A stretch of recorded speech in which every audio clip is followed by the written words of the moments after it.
Capítulo 4. Sobrevivência, cooperação e novos seres.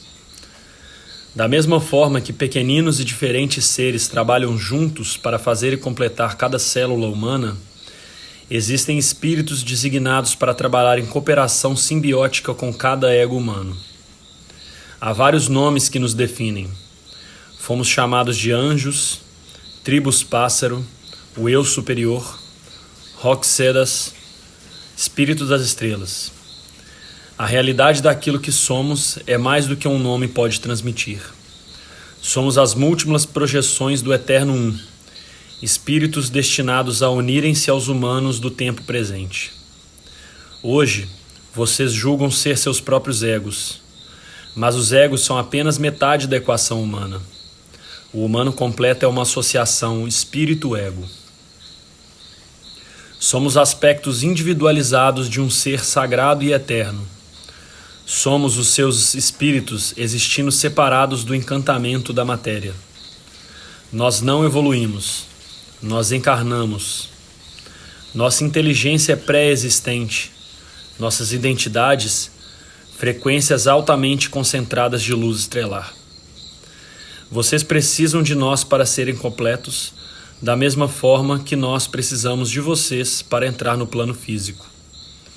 Procuramos despertar suas mentes e corações e encarnar nos seus corpos. Estamos aqui para devolver o circuito humano ao seu Criador. No entanto, seus egos humanos são os guardiões desse circuito, os administradores de suas mentes e de seus corações. E, sem a cooperação deles, nossa vinculação com vocês é impossível. Vocês, humanos dominados pelo ego, que discutem e lutam entre si, não parecem reconhecer o óbvio. Se os mesmos valores que usam para determinar o seu comportamento social fossem usados por suas partes corporais, poderiam efetivamente bloquear qualquer associação cooperativa de ribossomas, de enzimas, de mitocôndrias e de outras pequenas formas de vida, sustando assim a viabilidade de uma só célula humana coerente, para não falar de um corpo humano integral saudável. Centenas de milhares de pequeninos seres, todos voluntariamente trabalhando junto, fazendo um corpo humano ser o que é. Não é um caso de sobrevivência do mais forte, como alegam seus sistemas de crença baseado em observações a curto prazo. É mais um florescimento daquele que coopera mais, como é constatado por qualquer observação a longo prazo. É pela cooperação mútua que as diversas formas de vida se adaptam e prosperam. E é somente através da cooperação simbiótica de uma multidão de organismos mais simples que os mais complexos, como os corpos de vocês, tornam-se aptos à existência.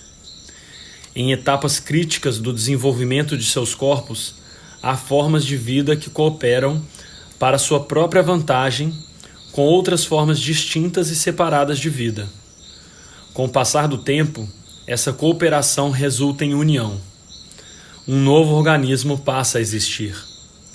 A ocorrência se repete constantemente e resulta na criação de outras formas de vida mais complexas. É o que está para acontecer novamente no seu mundo humano, neste final do século XX, quando é chegado o momento favorável para uma união entre os humanos dominados pelo ego, orientados pela matéria, e os seus correlatos do mundo dos espíritos. Sua raça em breve irá experimentar um despertar extraordinário, ou, como dirão alguns, uma descensão em massa de seres das estrelas. Nós somos os sonhos do grande espírito, os sonhos reais, os sonhos claros, os sonhos puros, nunca tocados pelo medo, nunca atingidos por nenhuma motivação senão a do amor. Não obstante, somos sonhos, pensamentos, seres desencarnados flutuando informes por um universo que deu maior valor à forma, vivendo na consciência de um Criador cujo desejo é tomar forma na própria criatura que resultará da nossa vinculação com vocês. Nossa inteligência espiritual é a dimensão que falta, o aspecto rejeitado da sua totalidade. Durante milhares de anos, vocês tiveram medo de nós. Muitos de vocês estão agora aprendendo que não tem nada a perder e tudo a ganhar ao estabelecer contato conosco novamente. E somente o ego de vocês que os faz temer. Esse ego está aqui para cuidar do seu corpo físico, para verificar se ele é alimentado, se não irá sair por aí andando na beira de barrancos até cair num precipício ou machucar-se sem perceber. Esse ego é um administrador, um mestre potencial de todos os temores no plano material, um componente importante e necessário da identidade de vocês. Contudo, ele nunca foi destinado a estabelecer o sentido primário do eu. Em estado saudável, o ego é um componente secundário da identidade. Em estado saudável, o ser que está atrás de todo ser, o eu que está atrás de cada eu, o grande espírito que está atrás da criação, é experimentado como um sentido primário do eu. Esse ego não precisa ser reprimido ou transcendido para que isso aconteça. Não precisa morrer. Simplesmente deve assumir um relacionamento adequado com o espírito que, na verdade, vocês são. O espírito que deseja encarnar e fixar residência no seu sistema de corpo, mente e coração. Por natureza, esse ego é um reflexo. Pode ser um bom reflexo, claro e nítido, ou pode tentar ser um reflexo independente. No entanto, a lógica indica que não existe nada que seja um reflexo independente. Seu ego pode criar essa ilusão, mas se vocês acreditarem nessa ilusão, serão perturbados e incompletos. Quando esse ego deixa de tentar fazer tudo sozinho e convida o Espírito Eterno para entrar na sua consciência, sua ilusão histórica evapora como a neblina numa manhã de sol. Uma reversão de polaridade ocorre na carga do seu envoltório humano. O campo de consciência ao seu redor se modifica. Em vez de o ego dominar o sentido de identidade e bloquear sua percepção do grande espírito, um sentido eterno de eu desperta dentro de vocês. Vocês se conhecem como uma projeção do Criador de todas as estrelas do céu. Vocês se reconhecem como membros de uma família de seres que são deuses, compartilhando o ser que é Deus. Vocês recordam. Tudo é visto de forma diferente. O mundo volta a ser visto com os olhos de uma percepção universal. O ego torna-se o seu companheiro de trabalho e vocês começam a criação consciente de uma nova realidade humana. Trazemos a vocês uma percepção angélica que historicamente não se encarnou muitas vezes em forma humana. Trazemos uma continuidade eterna de consciência para que doravante vocês se conheçam como nós nos conhecemos.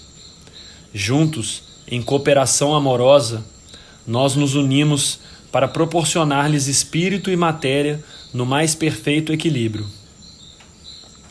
Não estamos aqui para dominar o seu ego, mas para obter o seu consentimento, para que possamos trabalhar juntos, enquanto passam os anos dessa transição e finalmente unirmos-nos numa entidade única, biológica, espiritual e psicológica. Uma entidade que de nenhum modo negará as necessidades e interesses do ego ou do espírito, mas que honrará de todo modo o desígnio fundamental e o propósito de ambos. Compreendemos o amor e como ele tenta tornar-se objetivo no universo material. Seus egos humanos compreendem a mecânica do plano físico.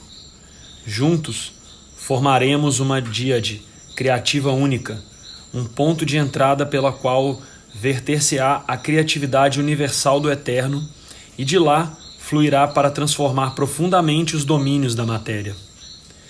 Chegamos agora para ajudá-los a se transferirem dos mundos de criaturas inconscientes, biológicas, para a biologia consciente co-criadora.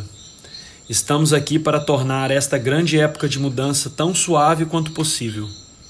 Nosso propósito é misturar-nos com a sua raça, trazer vocês a harmonia do Criador e da Terra, criar um mundo que trabalhe para todos, um mundo que permita o máximo de desenvolvimento de todo o potencial criativo. Muitos seres humanos já estão se unindo conscientemente a nós.